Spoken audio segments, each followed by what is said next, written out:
আজ আপনাদের সাথে শেয়ার করব উত্তরবঙ্গের একটা বিখ্যাত রেসিপি। এই রেসিপিটা খেতে এত মজা আমি রান্না না করলে কখনো বুঝতেই পারতাম না।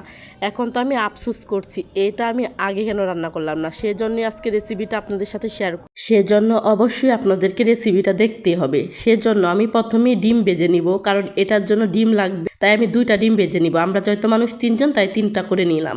এরপর আমি তেলের মধ্যে কিছু গরম মশলা, তারপর পেঁয়াজ, আদা বাটা, রসুন বাটা, জিরা বাটা, ধনিয়ার গুঁড়া, লাস্টে আমি কিন্তু জিরার গুঁড়া ব্যবহার করব। এজন্য আমরা এটাকে ভালোভাবে এখন কষিয়ে নিব।